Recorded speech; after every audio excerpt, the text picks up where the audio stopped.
মৌলভীবাজার পৌরসভার অন্তর্গত শমশেরনগর সড়ককে বীর মুক্তিযোদ্ধা আজিজুর রহমান নামে নতুন নামকরণ করা হয়েছে।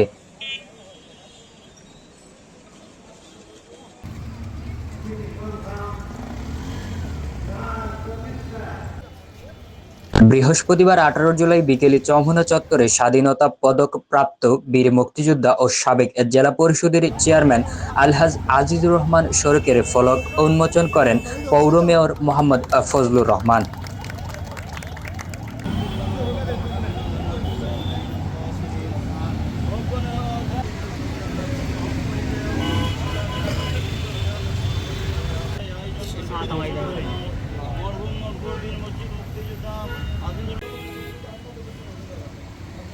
এ উপলক্ষে মৌলভীবাজার পৌরসভার আয়োজনে এক আলোচনা সভা অনুষ্ঠিত হয়। এ সময় উপস্থিত ছিলেন জেলা আইনজীবী সমিতির সাবেক সভাপতি অ্যাডভোকেট মুজিবুর রহমান মুজিব, সাবেক জেলা মুক্তিযুদ্ধ কমান্ডার মোহাম্মদ জামাল উদ্দিন আহমদ সহ রাজনৈতিক জনপ্রতিনিধি, সাংস্কৃতিক ও সামাজিক অঙ্গনের নেতৃবৃন্দ। আলোচনা সভায় বীর মুক্তিযোদ্ধা আজিজুর রহমানের জীবনী তুলে ধরে আলোকপাত করেন জেলা শিশু বিষয়ক কর্মকর্তা মোহাম্মদ জসিমউদ্দিন মাসুদ। এ সময় বক্তারা বলেন, আজিজুর রহমান ছিলেন গণমানুষের বন্ধু। তিনি সবসময় মানুষের পাশে ছিলেন একজন উপকারী মানুষ হিসেবে। তার নামে একটি সড়ক মৌলভীবাজারে হবে, এটি ছিল মৌলভীবাজারবাসীর দীর্ঘদিনের দাবি, যা আজ বাস্তবায়িত হয়েছে।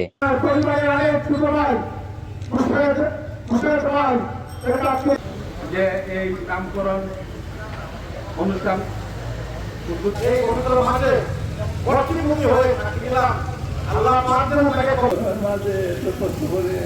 যারা আসলেন আমার বলার অনেক কিছু ছিল।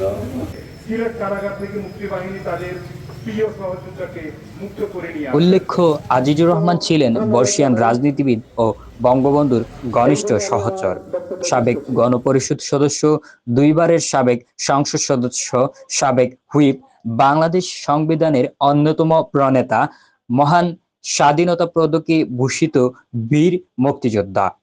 সর্বশেষ জেলা পরিষদ চেয়ারম্যানের দায়িত্ব পালন অবস্থায় মৃত্যুবরণ করেন এই বর্ষিয়ান রাজনীতিবিদ। শাহরিয়ার খান সাকিব, TFK টিভি, মৌলভীবাজার।